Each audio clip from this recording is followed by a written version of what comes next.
invito a que abran sus Biblias allá en Primera de Juan. Hoy nos toca el capítulo 3.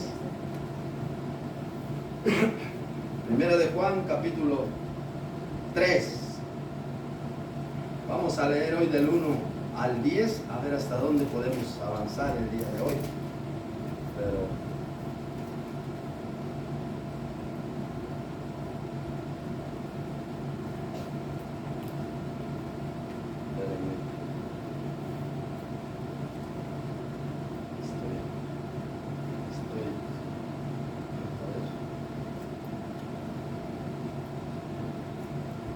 Primera de Juan capítulo 3, versículo 1 al 10, vamos a leer la palabra del Señor. Amén. Y dice la palabra del Señor. Primera de Juan está en los últimos libros de la Biblia, un libro pequeñito ahí. Y si no tienen Biblia aquí, les damos Biblia, queridos hermanos, no se preocupen. Si no, aparece ahí en la pantalla, dice, la palabra del Señor dice: mirad cuál amor nos ha dado el Padre para que seamos llamados hijos de Dios. Por eso el mundo no nos conoce, porque no le conoció a Él.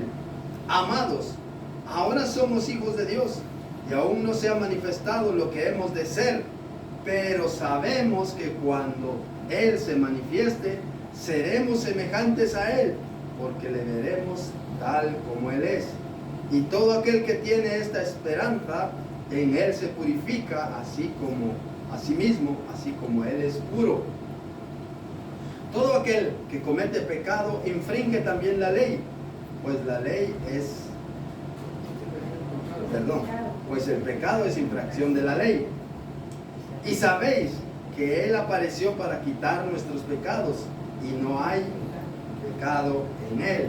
Todo aquel que permanece en Él no peca, y todo aquel que peca no le ha visto ni le ha conocido. Hijitos, nadie os engañe. El que hace justicia es justo, como Él es justo.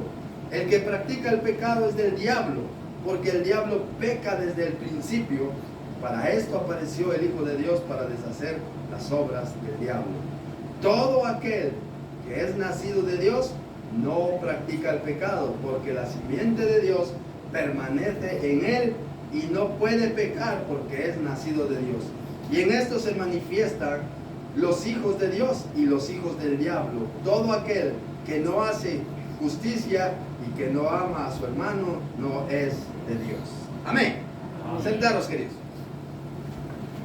Miren, claramente lo dice la Biblia, como allá en San Juan 8:44, cuando dice: vosotros sois de vuestro padre el diablo, porque el diablo tiene sus hijos también, así como Dios tiene a sus hijos celestiales, la iglesia, aquellos que han nacido de nuevo, aquellos que han decidido seguir a Jesucristo y pasan a formar parte de la familia de Dios. También el diablo tiene sus hijos, todos aquellos que dedican a hacer maldad, todos aquellos que no quieren obedecer, todos aquellos que solo siguen una religión, todos esos no son hijos de Dios, porque no están siguiendo a Dios, están siguiendo una tradición. Muchas veces están siguiendo una costumbre, muchas veces están, porque mi padre era de esta religión, yo sigo de esta religión, sin darse cuenta que vimos ayer que debemos cuidarnos de los falsos profetas, de los falsos maestros, de los falsos pastores que vienen a enseñar cosas que no están escritas en la Biblia. Por eso yo siempre les digo: lean su Biblia, traigan su Biblia, y así usted se da cuenta si realmente se está leyendo la palabra conforme está escrita. Mire qué bonito este capítulo, cómo empieza. Yo le puse como tema a esta enseñanza: los verdaderos hijos de Dios. Los verdaderos hijos de Dios. Porque también el diablo tiene sus hijos, empezando con los demonios. Dice: mirad cuál amor nos ha dado el Padre, para que seamos llamados hijos de Dios. Por eso el mundo no nos conoce, porque no le conoció a Él. Mire, el mundo no nos conoce. El mundo nos critica. El mundo dice: ¿cómo te han lavado el coco y te han lavado la cabeza? No hemos lavado. Sencillamente vamos entendiendo de que Dios existe, de que Dios es un Dios real, de que hay una promesa para los que le sirven a Dios, que nos espera la patria celestial. Lo dice allá en 2 Corintios capítulo 5, versículo 1, que allá nos espera una casa no hecha por manos humanas, sino una casa hecha por Dios. Y aquí Juan, el apóstol Juan, nos recuerda el inmenso y merecido amor de Dios que nos ha adoptado para ser llamados hijos de Dios, hijos verdaderos. Y esta identidad muchas veces es incomprendida por el mundo, porque no lo entiende el mundo, porque el mundo no le conoció, por eso es que no entiende. El mundo solo entiende lo terrenal, no entiende lo espiritual, no entiende lo celestial. Por eso nosotros tenemos que esforzarnos para que Dios nos haga entender todo lo que es celestial, todo lo que es del cielo, y que nosotros con nuestros ojos espirituales también podamos ver al invisible, podamos ver a nuestro Dios que está en los cielos. Y dice la palabra, mirad cuán grande es el amor de Dios, mirad cuál amor nos ha dado el Padre. El apóstol Juan nos invita a maravillarnos. Mira, ¿cómo hace usted cuando usted se admira de algo? ¡Hala! Dice, pero esto, es que no lo puedo creer, decimos a veces, ¿verdad? Cuando nos maravillamos, cuando nos admiramos. E igual está diciendo el apóstol Juan aquí, mirad cuál amor nos ha dado el Padre. El amor de Dios no es un sentimiento superficial que se siente y luego se va. No, el amor de Dios permanece, es una acción radical muchas veces en nosotros. Nos ha rescatado para dejar de pertenecer a este mundo lleno de maldad. Por eso dice, mirad cuál amor nos ha dado el Padre para que seamos hechos hijos de Dios, para que seamos llamados hijos de Dios. ¿Quiénes son los hijos de Dios? Si vamos allá a San Juan capítulo 1 versículo 12, San Juan capítulo 1 versículo 12 dice, mas a todos los que le recibieron, a los que creen en su nombre, Dios les dio potestad de ser hechos hijos de Dios. Miren, más a todos los que le recibieron. ¿Dónde le recibieron? En su corazón. Ahí le recibe uno. Dice, más a todos los que le recibieron, a los que creen en su nombre, Dios les dio potestad de ser hechos hijos de Dios, como nos está diciendo este versículo. Mirad cuál amor nos ha dado el Padre para que seamos llamados hijos de Dios, para que seamos llamados hijos de Dios. Es un regalo que Dios nos da por pura gracia. Dios no nos trata como simples siervos, como simples creaciones lejanas. No nos trata de esa manera, sino nos otorga una posición de intimidad, una posición de herencia que tenemos con Él, una posición de padre a hijo. Los que tenemos todavía nuestros padres, ¿cómo nos tratan nuestros padres? ¿Verdad que aunque estemos lejos todavía nos tratan con ese cariño? Porque así son los padres terrenales, y a veces son malos también, pero muchas veces la mayor parte son buenas personas con sus hijos, aunque su hijo sea un delincuente, aunque su hijo, y lo va a defender siempre, porque muchas veces la justicia del ser humano es así, pero Dios es justo. Y el que hace justicia tiene que permanecer en la justicia como Él es justo. Y por eso dice, mirad cuál amor nos ha dado el Padre para que seamos llamados hijos de Dios. Por eso el mundo no nos conoce, porque no le conoció a Él. Por eso el mundo no nos conoce. El rechazo o incomprensión de la sociedad. Cuando usted le habla del Evangelio a las personas, rápido lo relacionan con la religión. ¿Y de qué religión eres? Y empieza con, no, Dios no es religión, entendamos nosotros, y como se les he dicho, que Dios no es ninguna religión. Dios no creó ninguna religión. Él vino a predicar el Evangelio de Jesucristo. Arrepentidos y convertidos y creed en el Evangelio, dice allá en San Marcos 1:15. Creamos en el Evangelio. Cuando Jesucristo se iba a ir al cielo y Él mandó a predicar, ¿qué dijo? Ir por todo el mundo y predicar ¿qué? ¿Cuál religión? El Evangelio de Jesucristo, predicarle a Él la salvación, la vida eterna, su sangre que nos da la vida eterna. A través de ella nosotros obtenemos la redención de nuestros pecados, nos lava a través de su sangre y somos salvos de la ira venidera. Por eso dice, por eso el mundo no nos conoce, porque no le conoció a Él. Así como la humanidad rechazó a nuestro Señor Jesucristo y no le reconoció, porque no reconoció el pueblo judío, no reconoció que Jesucristo era Dios, no reconoció que Él era su Salvador, y hasta hoy en día muchos no le han reconocido. Gracias a Dios que algunos ya están reconociendo. Así muchos hoy en la tierra no le conocen, muchos hoy en la tierra le rechazan. Tampoco pueden reconocer la naturaleza espiritual, porque todo se discierne en el espíritu. Para muchos es locura lo que nosotros hacemos, pero para nosotros esto es vida, poder y gloria para la honra y gloria de Dios, porque nosotros no lo vemos con nuestros ojos carnales, sino lo vemos con nuestros ojos espirituales, porque a través de su Santo Espíritu que mora en nosotros, Él habla a nuestro corazón a través de la lectura, y vamos entendiendo, nos va capacitando el Espíritu Santo, nos va enseñando y nos va convenciendo de que somos pecadores, convenciendo de que estamos errados en alguna parte de nuestra vida, para que nos mantengamos rectos, firmes delante de Dios. Por eso la palabra del Señor nos dice, ya vimos allá en San Juan 1:12, cuando dice: a todos los que le recibieron, a los que creen en su nombre, miren, les dio potestad de ser hechos hijos de Dios. Ahora miren, ¿cuál es la gran diferencia entre el mundo y realmente los hijos de Dios? La religión que enseña, todos son hijos de Dios, todos. Y no es cierto, no es cierto, porque ahí claramente lo dice el versículo: mas a todos los que le recibieron. Y aquel que no le ha recibido, entonces ¿qué es? Es una creación de Dios.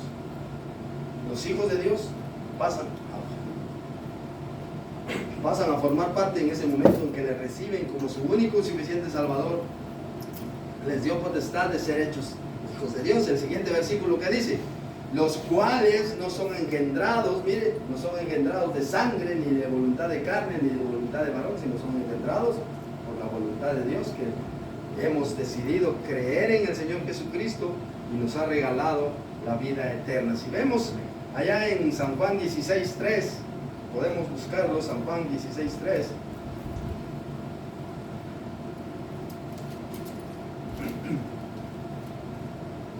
Dice la Escritura: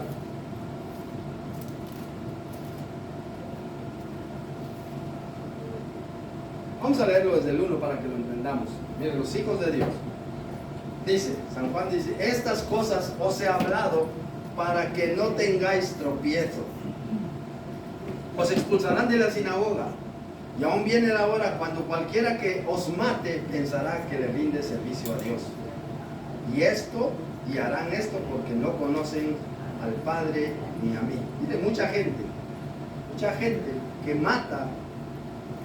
Hay una religión que mata a los cristianos, que está en contra de los cristianos, y ellos creen que le están sirviendo a Dios. Hay quienes que se inmolan, se ponen bombas y se van dentro donde hay multitud y se hacen explotar, y ellos creen que le están sirviendo, le están rindiendo culto a Dios, inmolándose ellos y matando a más gente. Y mire, está escrito aquí en la Biblia: os expulsarán de la sinagoga, y aún viene la hora cuando cualquiera que os mate pensará que rinde servicio a Dios. Y harán esto porque no conocen al Padre ni a mí.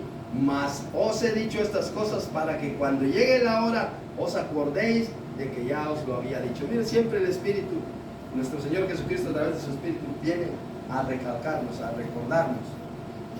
El Señor ya lo dijo. Así que cuando suceda, sí, aquel versículo se está cumpliendo. Aquel versículo se está cumpliendo. Porque muchos hoy están ahí por destruirnos a nosotros, los gentiles que somos los que hemos creído en el Señor Jesucristo. Nos quieren matar porque están confundidos. Ellos creen que ellos tienen la verdad, pero no es así. La verdad está solamente en nuestro Señor Jesucristo. Seguimos avanzando. Versículo 2, Primera de Juan 3:2. Amados, usted y yo, que ya somos hijos de Dios, el Señor nos trata amados. Ahora somos hijos de Dios, y aún no se ha manifestado lo que hemos de ser. ¿Qué dice? Pero sabemos que cuando Él se manifieste, ¿qué dice? Seremos semejantes a Él, porque le veremos tal como Él es.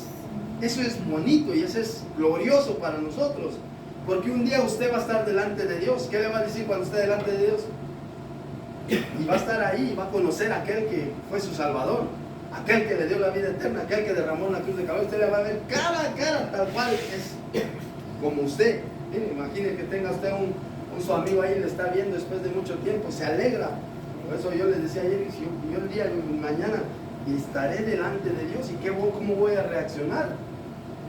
No lo sé, yo quizá no seré capaz de levantarle la vista y mirarle a los ojos, sino me inclinaré y me arrodillaré y le abrazaré sus pies y decirle gracias, Señor, porque tú me has salvado. No sé cuál será mi reacción, pero el Señor dice, le veremos tal cual es, cara a cara, ahí frente a frente, a nuestro Salvador. Por eso Juan enseña que los creyentes que ya son hijos de Dios, aunque su gloria final aún no se ha revelado, porque ahora todavía no se ha revelado, por eso dice, amados, ahora somos hijos de Dios, aún no se ha manifestado lo que hemos de ser. Pero cuando se manifieste, los creyentes serán transformados a semejanza de Él y le veremos tal cual es. El versículo lo dice claro. Amados, dice, ahora somos hijos de Dios. Ahora usted es hijo de Dios. Si ha creído en el Señor Jesucristo, es hijo de Dios. Y si no ha creído, arrepiéntese pronto, porque si no todavía sigue perteneciendo a los hijos del diablo, como lo acabamos de leer. Reprenda al diablo en el nombre de Jesucristo. ¿Sí? Que no el diablo le esté confundiendo ahí. Si nosotros tenemos esa identidad en el Señor, amados, dice, ahora somos hijos de Dios y aún no se ha manifestado lo que hemos de ser, pero sabemos que cuando se manifieste seremos semejantes a Él, porque le veremos tal cual es. La identidad, ahora somos hijos de Dios, ahora esa es nuestra identidad. No mañana. Mañana seré hijo de Dios, no, mañana no existe, ahora somos hijos de Dios. Por eso dice San Juan 4:23 que la hora viene y ahora es cuando los verdaderos adoradores adorarán al Padre. Es tiempo presente. Lo que ya fue, lo que será no lo sabemos. Si nosotros podemos vivir de aquí cuando yo tenga 80 años, no sabemos si vamos a vivir. Nuestra proyección es al futuro, nuestra proyección es ver más allá, pero no lo sabemos si vamos a vivir. Por eso ahora es nuestro momento de adorar, ahora es ahora que dice, ahora somos hijos de Dios.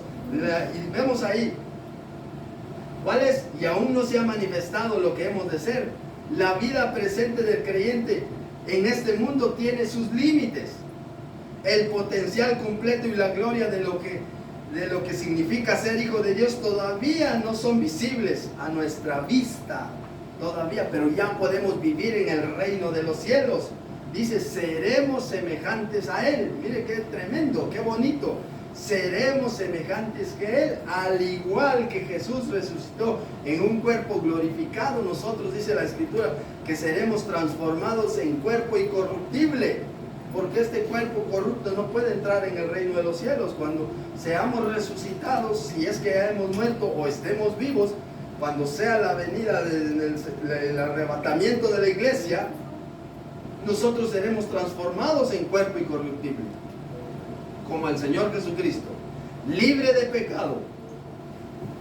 Por eso seremos semejantes a Él, libre de pecado, libre de enfermedad, libre de toda muerte. La muerte no tendrá potestad sobre nosotros. Y dice, pero sabemos, cuando Él se manifieste, seremos semejantes a Él, porque le veremos tal como Él es. ¿Usted quiere ver al Señor Jesucristo? ¿Amén o no? Amén. Gloria a Sí, Dios. yo también le quiero ver al que me salvó. Quiero estar ahí presente. Y es que aunque no querramos, la Biblia dice que todos compareceremos ante el tribunal de Cristo para dar cuenta de lo que hicimos aquí en la tierra, sea bueno o sea malo. Pero si ya hemos creído en el Señor Jesucristo, estaremos ahí ya no para ser condenados, sino para ser premiados por lo que hicimos, porque para eso el Señor ha dado su vida por nosotros. Por eso le veremos tal cual es. Esa es nuestra meta. La meta suprema de la fe cristiana es la complementación directa de la gloria de Dios. Ver a Dios en toda su pureza es lo que produce esa transformación final del creyente, cuando dice, le veremos tal como Él es. Miremos que nos dice Romanos 8:15. Romanos 8:15. Dice la escritura: pues no habéis recibido el espíritu de esclavitud para estar otra vez en temor, sino habéis recibido el espíritu de adopción, por el cual clamamos Abba Padre. No recibimos, por eso usted puede hacer las cosas, porque no recibió un espíritu de temor, un espíritu de esclavitud para estar otra vez ahí esclavo al pecado, no, sino hemos recibido un espíritu de adopción por el cual clamamos Abba Padre. Y dice, mire, y el Espíritu mismo da testimonio de que somos hijos de Dios. Y el versículo 17, y si hijos también, herederos de Dios y coherederos con Cristo, si es que padecemos juntamente con Él, para que juntamente con Él seamos glorificados. Mire qué tremenda la promesa de Dios. Dios es bueno y maravilloso, queridos hermanos. Démosle a Dios la honra y la gloria. Veamos qué nos dice 2 Corintios 4:17. 2 Corintios 4:17. Dice la escritura: porque esta leve tribulación produce en nosotros cada vez una más excelente y eterno peso de gloria. Quizá usted puede estar pasando alguna tribulación en su diario vivir, cualquiera, una enfermedad, le han diagnosticado algo y dice, ahora qué va a pasar, me voy a morir.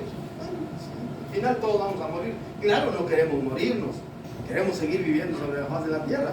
Si está en la voluntad de Dios, y esa enfermedad que usted tiene será para la honra y la gloria de Dios, porque Dios se manifestará en esa enfermedad que usted esté pasando. Así que dele a Dios la honra y la gloria.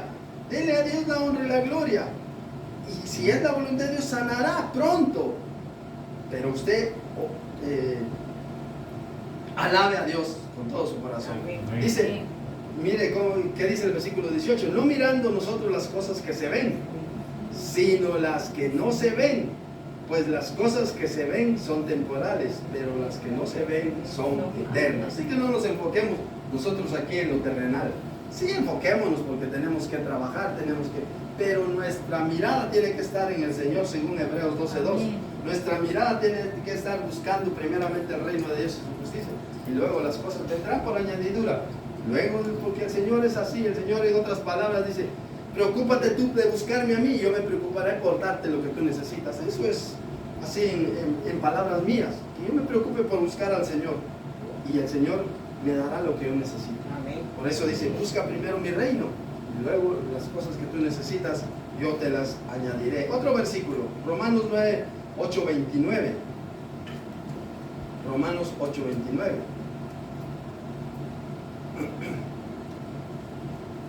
Este capítulo de Romanos es bueno, yo se los aconsejo que lo lean todo el capítulo 8.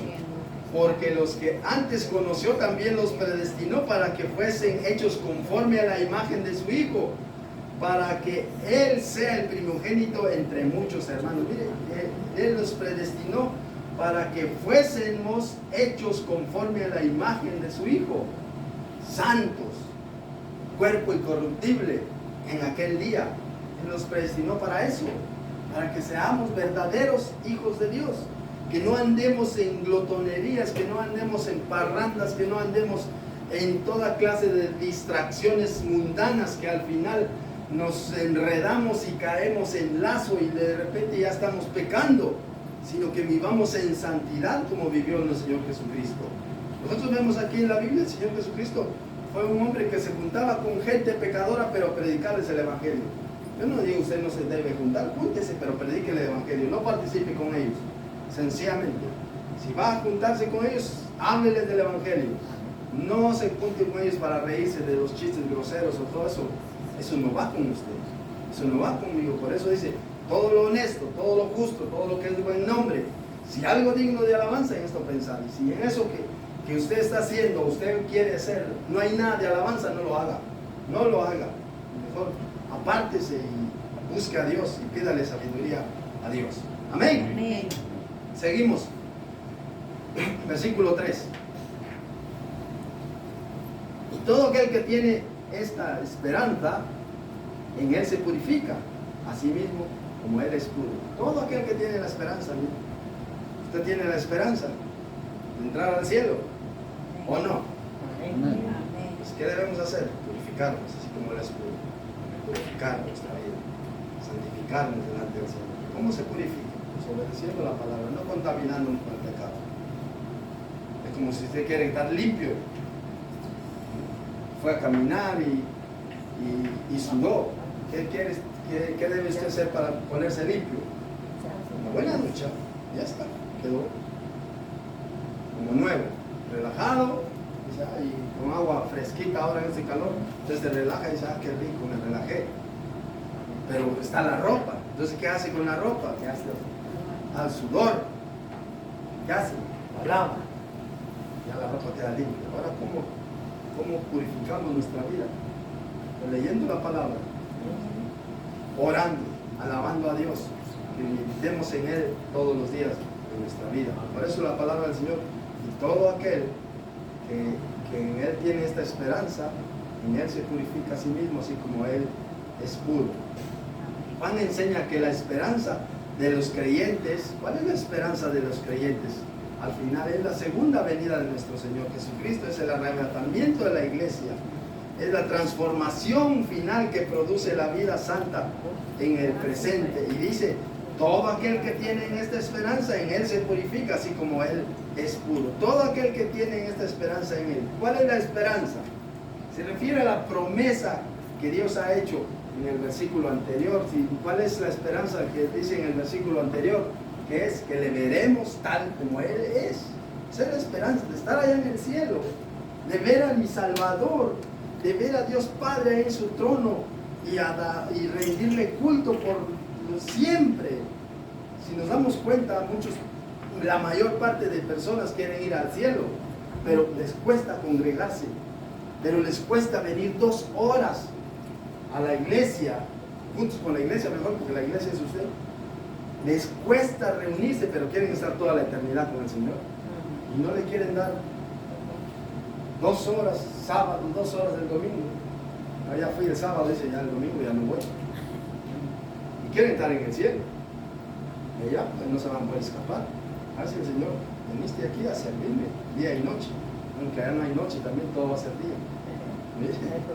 Que no va a pensar en ya son las 10 de la noche a la cama. No. Por eso vemos que la esperanza que tenemos es estar allá en el cielo. Yo tengo esa esperanza y la guardo aquí en mi corazón. Y digo, un día no lejano estaré allá en la presencia del Señor. Si viene el Señor por su iglesia, yo me quiero ir con Él. O viene la muerte, se me presenta ahí, me toca irme, pues me voy, pero también me voy con Él. Me voy allá a estar con el Señor para siempre. Cuando Cristo regrese, los creyentes serán transformados en cuerpo incorruptible. Cuando Cristo regrese, suene la trompeta, los muertos resucitarán primero, luego los que vivimos, dice, seremos transformados. Y así recibiremos al Señor en el aire y estaremos por siempre con el Señor. La esperanza en Él no está puesta en el esfuerzo humano. No, es que yo me esfuerzo. No ponga su esperanza en ningún hombre.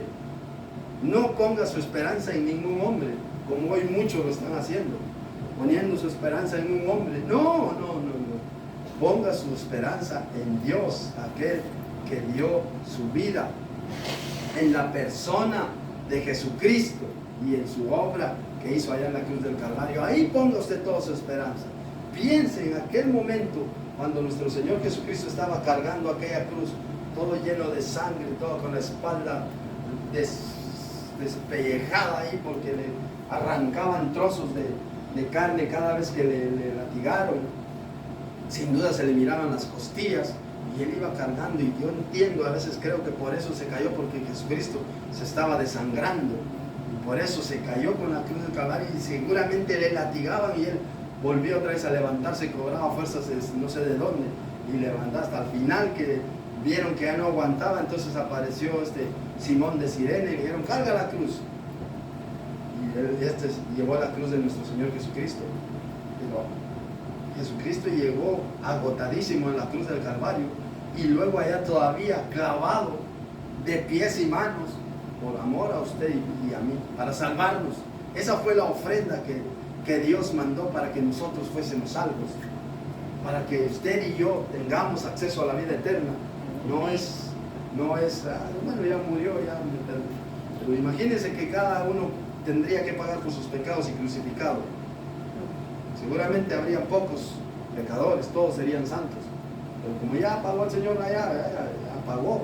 No, y también nosotros debemos ser muy agradecidos con Él, dándole nuestra alabanza, dándole nuestra adoración. Dice la Escritura: todo aquel que en Él, que tiene esa esperanza, en Él se purifica así como Él es puro. Se purifica a sí mismo. El creyente participa activamente en apartarse del pecado todos los días.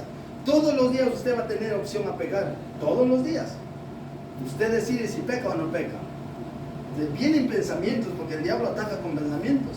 Y usted dice la Biblia: llevando cautivo todo pensamiento a la obediencia a Cristo. Porque nuestras armas no son carnales, sino son poderosas en Dios para la destrucción de fortalezas. Nuestras armas no son una escopeta. Aquí le voy a dar al diablo. Una escopeta no sirve. Esta es una 45, está igual. Nuestras armas son poderosas en Dios para la destrucción de fortalezas. Dice la Biblia en Apocalipsis capítulo 12 que nosotros hemos vencido al diablo por medio de la sangre del Cordero. Que nosotros, cuando vencemos al diablo con el poder de nuestro Señor Jesucristo, y el diablo huye de la presencia del Señor Jesucristo. Por eso, cuando usted tenga esas pruebas y usted confía en el Señor, usted mire al diablo a los ojos, no se agache, no tenga temor, porque si el diablo ve que usted tiene temor, ya se lo comió vivo. Usted tiene que ponerse firmes con el Señor, con el diablo, y decirle: Señor, tú eres mi Dios y yo pertenezco al reino de los cielos, y tú no tienes autoridad sobre mí. Amén. No tiene autoridad, no debe tener autoridad. Y el diablo viene y le pone un pensamiento: mira, y entonces no puedo contigo, vaya a destruir a tu familia. No puede tampoco con nuestra familia, porque el Señor ha hecho un muro alrededor de los que le temen, los guarda, los cuida, los defiende. Por eso dice en Isaías 26 que el ángel de Jehová acampa alrededor de los que le temen. Acampa el ángel del Señor. Y Él está ahí. Él guardará en completa paz, dice. Aquel cuyo pensamiento en ti persevera, porque en ti ha confiado. Él nos guarda en completa paz. Aunque andemos en valle de sombra de muerte, dice que Él prepara la mesa para que comamos en frente de nuestros angustiadores. Imagínense que ahí están todos apuntándole ahí con un rifle ahí, y usted se sienta a comer ahí confiado, que no le va a pasar nada, porque no le va a pasar nada. El Señor ha hecho un muro ahí alrededor de usted y no le va a pasar nada. En el espíritu funciona así. En el espíritu el diablo le puede estar ahí, porque el diablo, su tarea es matar, robar y destruir. ¿Qué hace aquí en el templo? ¿Qué hace aquí en el templo el diablo? Pones que se duerma, le ponen que distraer, a pensar allá: es que no lave mi ropa, y si ahora si está ocupado, bueno, que ahora se seca luego, pensar cosas. Usted olvídese de todo lo que dejó pendiente cuando viene a la iglesia. Concéntrese en aquel que está sentado en el trono y a Él alábele. O si no, cualquier otro distraimiento. Pero el diablo siempre está ahí a la hora de que nosotros debemos escuchar la palabra. El diablo actúa de una y mil maneras y tratará la manera de robar nuestra atención. Repréndalo en el nombre de Jesucristo. Te reprendo.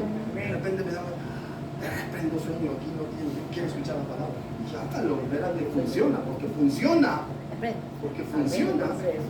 Pero si usted le deja ahí, ya hay un pensamiento que viene: y es que mañana, ¿qué voy a hacer?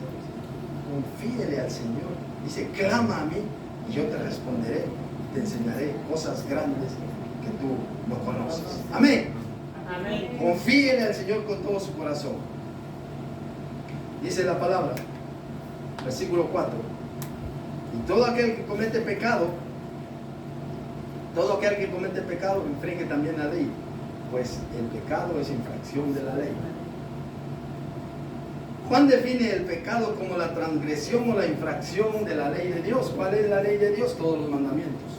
Esa es la ley de Dios. Vean usted, los que conducen saben la ley de tránsito. No te pases en rojo. Que van las líneas, aquí puedes rebasar, aquí no. Aquí puedes aparcarte, aquí no. Y si no la sabes, se aparca ahí y la multa le cae. Las leyes de Dios son claras. Las leyes de Dios, no robarás, pero no, ahí está. Dinero es que está ahí y a mí me hace falta. Pues no lo toques, porque vas a robar. Pide perdón al Señor por ese pensamiento que te vino. Reprendo pensamiento en el nombre de Jesucristo. Que ese pensamiento, el diablo me lo está poniendo para que yo caiga. La tentación está ahí, pero si usted se aleja de esa tentación, usted no debe caer en esa tentación. Por eso Juan dice, todo aquel que comete pecado infringe también la ley, pues la ley es infracción, pues el pecado es infracción de la ley. Juan establece que toda acción pecaminosa es una violación directa a los mandamientos divinos de Dios y un acto de rebelión contra la autoridad y la santidad de Dios. Todo aquel que comete pecado infringe también la ley, pues el pecado es infracción de la ley. El apóstol Juan entrega esta definición absoluta y objetiva. El pecado no determina las opiniones humanas. El pecado no se determina por las opiniones humanas, la cultura o los sentimientos. El pecado es cualquier cosa que vaya en contra de la voluntad de Dios. Ese es el pecado. Cualquier cosa que vaya en contra de la voluntad de Dios. ¿Cuál es la voluntad de Dios con el humano? Ama a tu prójimo. No dice me hizo mal, pues que se busque la vida. Mire, les voy a poner un ejemplo. Ahora se me vino algo. ¿Se recuerdan los que estuvimos ayer compartiendo aquí abajo? ¿Qué pasó con Junior y Logan? Que en algún momento se pelearon ahí. Y no, es que me dijo, y a los 3-4 minutos ya estaban otra vez contentos. Los niños son así, por eso dice el Señor que nosotros debemos ser como los niños. Pero ¿qué pasa con nosotros? Yo le digo una palabra al hermano, él me dice una palabra y yo la guardo en mi corazón. Y dice, ¿qué se cree que empieza ahí? Este no me conoce, me lo encuentro allá cuando esté solo. Este me lo dijo porque estaba en público y empezamos a maquinar y nos vamos con eso a nuestra casa. Y luego allá pensando, yo le voy a reclamar porque ¿qué se atreve a decirme eso? Y ya nos manchamos nuestro corazón. En cambio yo lo vi ayer y dije, los niños son así de que un ratito pues fue su enojo, pero ya a los 3 minutos, 5 minutos ya estaban otra vez contentos. Ni se acordaron tal vez de que se enojó el uno con el otro. A diferencia de nosotros, por eso ellos no pecan, ellos al ratito. En cambio nosotros sí, porque luego dice la Biblia, no se ponga el sol sobre vuestro enojo, ni deis lugar al diablo. Porque cuando nosotros nos enojamos y no perdonamos, luego le pedimos al Señor que nos perdone y Él dice, si no perdonáis a los hombres sus ofensas, yo tampoco te perdonaré. Pero si perdonáis a los hombres sus ofensas, entonces yo te perdono. Por eso la Biblia dice, no se ponga el sol sobre nuestro enojo, ni deis lugar al diablo, porque cuando nos vamos a acostar enojados, imagínense que nos vamos a acostar y nos dormimos enojados, no pedimos perdón, pero en la noche nos viene un paro cardíaco y nos quedamos ahí. ¿Dónde cree que va a ir? El infierno, que no perdonó. Pero es que era un pecadito, pero delante del Señor es pecado. Si Él dice, has violado mi ley, yo dije que debías perdonar y no perdonaste, pues entonces has violado mi ley. Y eso es pecado delante de Dios. Por eso nosotros debemos tener esa capacidad y muchas veces de no ponerle importancia a las cosas. Porque nos equivocamos todos. ¿Quién no se ha equivocado? Todos hemos fallado algún día. Y la Biblia dice, por cuanto todos pecaron, todos están destituidos de la gloria de Dios. Así que todo aquel que comete pecado infringe también la ley. Pues la ley, pues el pecado es infracción de la ley. La ley se refiere, como lo dije hace rato, a todos los mandamientos de Dios que revelan su carácter y su justicia para nosotros. Por lo tanto, cuando una persona peca, no solo está cometiendo un error casual, sino que está actuando en contra de la naturaleza perfecta de Dios cuando nosotros pecamos. Por eso Juan utiliza este versículo y dice, pues la ley, pues el pecado es infracción de la ley. ¿Cuál es la solución? La solución al problema del pecado es arrepentirse, confesar nuestros pecados. Dice 1 Juan 1:9, si confesamos nuestros pecados, Él es fiel y justo para perdonar nuestros pecados y limpiarnos de toda maldad. El versículo establece que el problema fundamental de la humanidad, la infracción de la ley y la culpa, atrae lo que dice el versículo 4:15 de Romanos 4:15. Miremos qué nos dice Romanos 4:15. Romanos 4:15.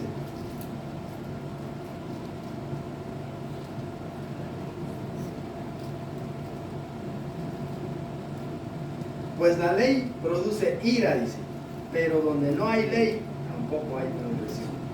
Donde no hay ley, tampoco hay transgresión.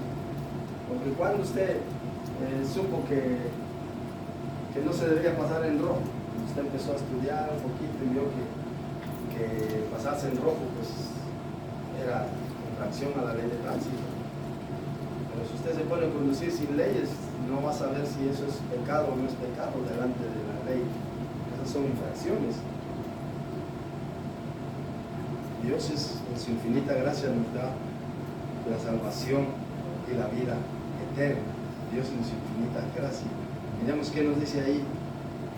1 de Juan 5:7, ahí estamos. 1 de Juan 5:17, perdón. Toda injusticia es pecado, pero hay pecados no de muerte. Toda injusticia hay pecados, hay pecados que sí son de muerte. Ahora llegaremos en su momento, ahí porque estamos estudiando este pasaje. Ahora pregúntese cuál es el pecado no de muerte. ¿Cuál es el pecado de muerte? Así a solo de pasadita. La Biblia dice que todo pecado es perdonado, todo pecado, a excepción de la blasfemia contra el Espíritu Santo. Eso no es perdonado. Todo pecado es perdonado. Aquel lleva 100 asesinatos, pero se arrepintió con todo su corazón y le pidió perdón al Señor, el Señor lo perdona. No veamos a los ladrones que estaban ahí a la par de nuestro Señor Jesucristo. ¿Quiénes eran los que eran colgados en un madero? Los peores. Porque mire, ¿quién era que? Barrabás. Barrabás, ¿por qué salió? Si Barrabás también era un delincuente terrible. Pero quizás sus pecados no eran tan fuertes como para llegar a la cruz. Porque llegaban a la cruz los verdaderos malhechores, los peores, los que habían cometido, yo qué sé, merecían la cruz. Y ese que estaba colgado a la par de Jesús, ese le dijo, acuérdate de mí cuando venga en tu reino. Esas fueron las palabras que el hombre pudo decir, porque quizá también ya se estaba desangrando y le salieron esas frases, que se acordara de él cuando él regresara en su reino, porque él pudo reconocer que él era Dios. Dios, ¿qué le dijo? Esta noche estarás conmigo. ¿Cómo estaba este hombre? Sufriendo lo que había hecho en su vida normal. Quizá había matado, había robado, había hecho cualquier violado, yo qué sé, pero estaba colgado ahí en la cruz.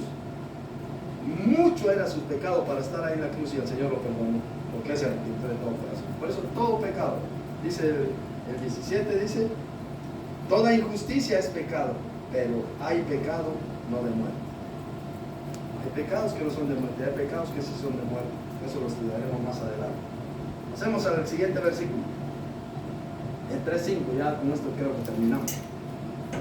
Y sabéis que Él apareció para quitar los pecados, nuestros pecados, y no hay pecado en Él. Dice, ¡oh, qué bonito! Miren, que si no hay pecado en Él, tampoco nosotros debemos pecar. Si Él es justo, también nosotros debemos ser justos. Si Él es santo, también nosotros debemos ser santos. Él es la verdad, también nosotros tenemos que vivir en verdad todos los días de nuestra vida. Si Él es justicia, nosotros justos. Si Él no hubo engaño en su boca cuando estuvo aquí en la tierra, tampoco nosotros debemos engañar, que a eso muchas veces nos prestamos a engañar. Entonces debemos ser bien conscientes de lo que estamos haciendo en nuestro diario vivir. Si pertenecemos al reino de los cielos, Dios es luz, Jesucristo es la luz del mundo. ¿Y qué dijo Jesucristo? Vosotros sois la luz del mundo. Pues alumbremos al mundo. No, en vez de que nosotros lo alumbremos, los mandamos directamente al infierno, porque por nuestros actos muchas veces la gente se va de este mundo al infierno, porque dice, si ese siendo cristiano estoy mejor que este, dice, y nunca vienen a la iglesia, nunca vienen, porque son así, porque allá afuera nos conocen a nosotros como somos. Debemos portarnos bien delante del Señor, en santidad todos los días, justicia en nuestro trabajo. ¿Cómo somos en nuestro trabajo? No lleguemos tarde ni nos vengamos temprano. Es que yo entro a las 8, dice, me entras a las 8, pues a las 8 empiezas a trabajar. No entras a las 8 y ahora que te vas a cambiar de ropa, ya son 15 minutos, a las 8 y 4 empiezas a trabajar, ya has robado 15 minutos. 15 por 5. ¿Cuánto es? 20. 75, ya son hora y cuarto que robó a la semana. Y al mes son 5 horas, casi un día de trabajo robó. Y si salió antes, bueno, a las 5 me voy, dice. Pues a las 5 menos 10 yo empiezo a arreglar mis cosas, empiezo a trabajar, a salir a las 5. No, a las 5 dejamos de trabajar y ya, después de las 5 nos cambiamos ya. 5 y 10 vamos a trabajar, no, pero entramos a las 8 y salimos a las 5. ¿Cuánto tiempo perdimos? Como 25 minutos. Imagínense, todo eso lo robamos. No somos justos. Pero entré a las 8, dice. El contrato dice, empiezas a trabajar a las 8 y terminas a las 5. Ahí está la diferencia. Como aquellos que creen en Dios y a los otros que le creen a Dios. Porque unos creen en Dios, como el diablo también cree y tiembla. Pero nosotros creemos en Dios, pero también le creemos que Él puede hacer todas las cosas. Ahí está la gran diferencia. Por eso nosotros le clamamos a Él. Cuando oramos, sabemos que le pedimos a Él porque Él lo puede hacer. Si no, ¿para qué oramos? Y sabemos que, y si no lo hace, entonces, si yo le clamo al Señor es porque sé que Él lo puede hacer, sé que Él me puede ayudar. En todo el momento Él está ahí conmigo. Dice, estábamos en el 5, ¿verdad? Y sabéis que Él apareció para quitar nuestros pecados. Él apareció para quitar nuestros pecados. En el versículo 4, Juan expone la gravedad de nuestra condición para que podamos entender y apreciar la obra redentora de Jesucristo, que vino a eliminar el poder y la culpa del pecado. Este versículo nos explica que Jesús vino al mundo con un propósito redentor, con un propósito claro de eliminar el pecado del mundo, para que todo aquel que en Él crea no se pierda, sino que tenga vida eterna. Para Él vino a eliminar el pecado humano y restaurar esa comunión con Dios, porque nosotros éramos enemigos de Dios y Él vino a restaurar, a reconciliarnos con Dios. Y ahora por eso Él nos ha dejado el ministerio de la reconciliación, porque ahora usted y yo vamos al mundo a reconciliar al mundo con Dios, porque nosotros ya hemos sido reconciliados con Cristo y debemos demostrar esa perfección absoluta de su carácter.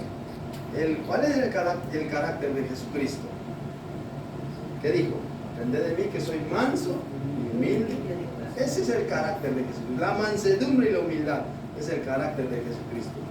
No aquel carácter que dice, es que yo soy así. Que no, ese es el carácter podrido que tiene. Ese no es carácter fuerte. El carácter de Jesucristo, la mansedumbre, la humildad, ese es el verdadero carácter. Que ustedes están ahí. ¿Quién me dijo ayer? Estaba yo bromeando y me dice, no, yo soy, ¿cómo fue la palabra que me dijo? Me puede estar molestando todo el día, que a mí me da igual. Tranquilidad. Pero si uno le molesta un poquito, le bromea un poquito, ya, no, hombre. El Señor Jesucristo a diario le molestaba y él tranquilo, predicando el Evangelio. Sí, pero mira que no se lavó y que no sé qué, y come con pecadores, come con prostitutas, come con delincuentes. Y el Señor dijo, yo no vine a buscar a justos, sino a pecadores, al arrepentimiento. Y todos esos eran pecadores. Y cuando el Señor Jesucristo estaba en el templo y le llevaron a aquella mujer que había sido, se me va la palabra, que lo encontraron en el mismo acto del adulterio. ¿Qué le dijo el Señor Jesucristo? Que esté limpio de pecado, que tire la primera piedra. Y como todos estaban sucios en pecado, como nosotros hemos estado y a veces estamos, nadie tiró la primera piedra. Y de repente levanta el Señor la vista y le dice: ¿y dónde están los que te condenaban? Ninguno te condenó. Dice: ninguno, Señor, ni yo te condeno. Dice: vete y no peques más. Es lo que el Señor le dice a usted y a mí: vete, pero no peques más. Vive esa felicidad, vive en mí, vive para mí. Por eso dice: para esto apareció el Hijo de Dios, para deshacer las obras del diablo. Jesucristo no tuvo un origen terrenal ordinario. Él existía desde antes de la fundación del mundo y descendió del cielo a través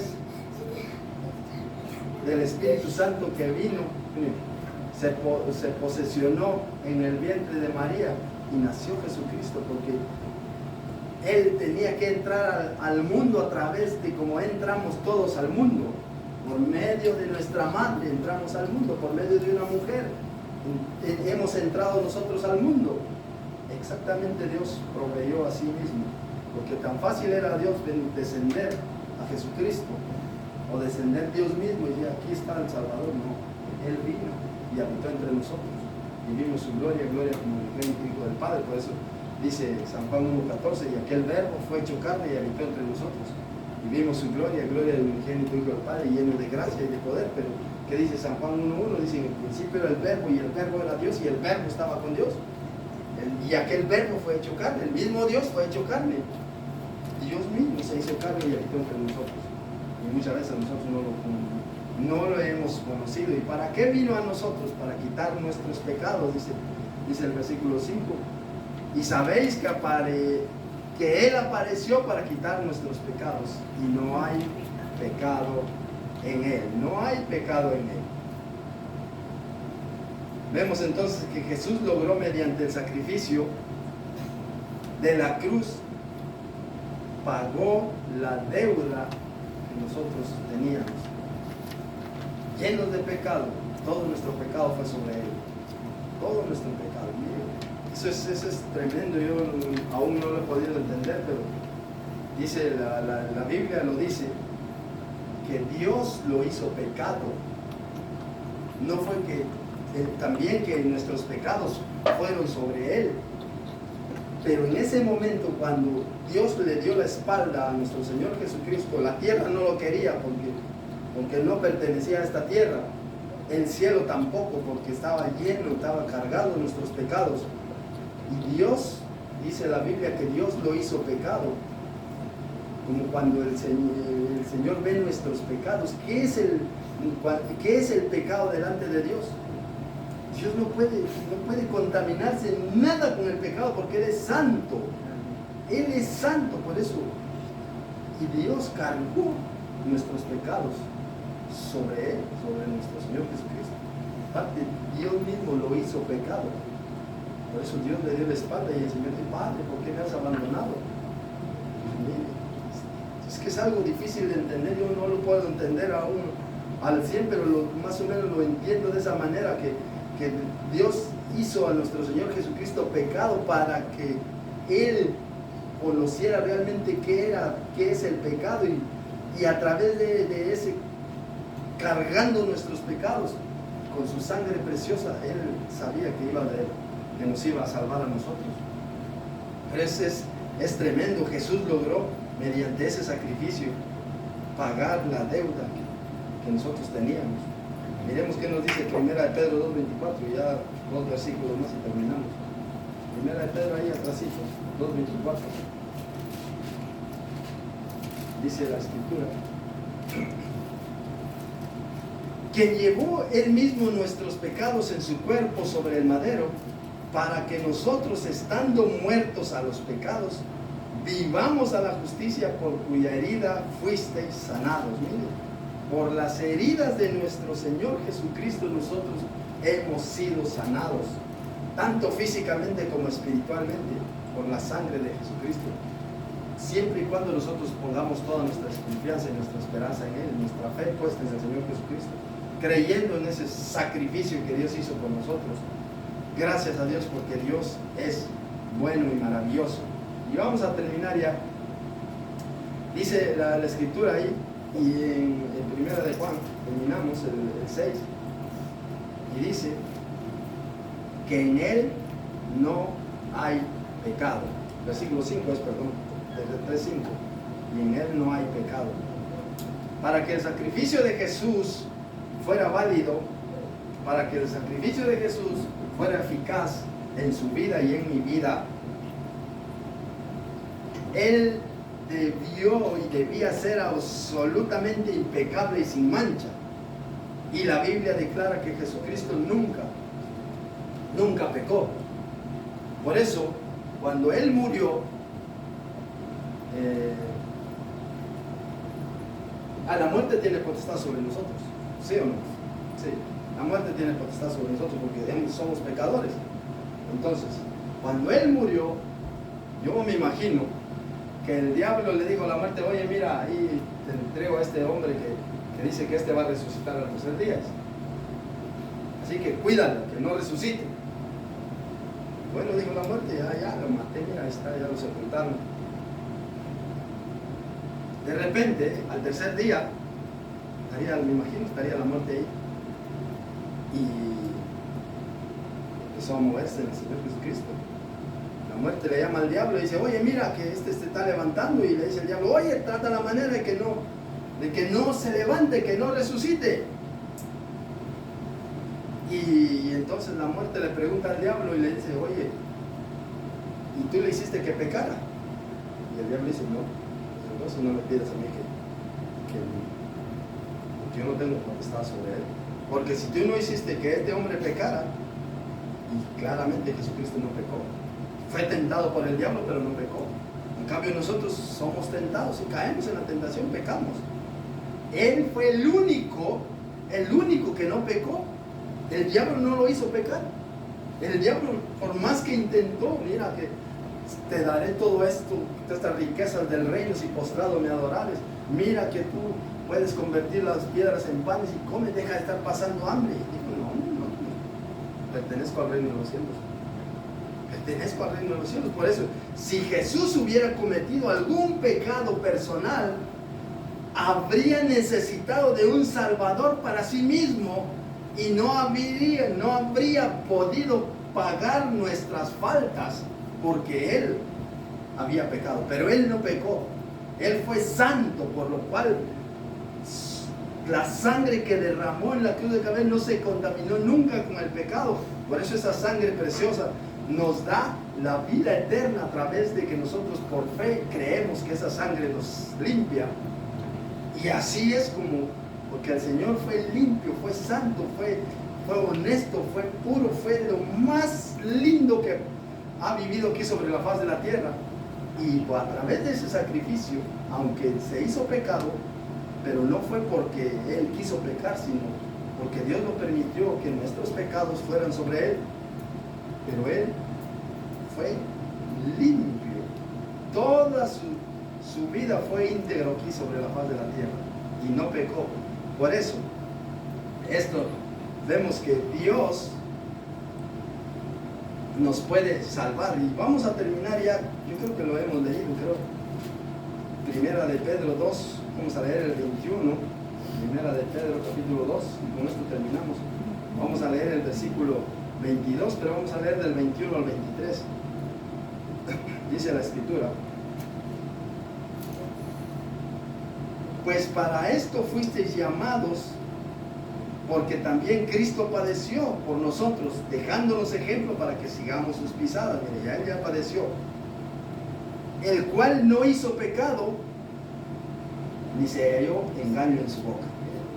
Si la Biblia lo dice, y la Biblia dice Hebreos 6:18 que es imposible que Dios mienta, dice: el cual no hizo pecado, ni se halló engaño en su boca. Cuando le maldecían, no respondía con maldición.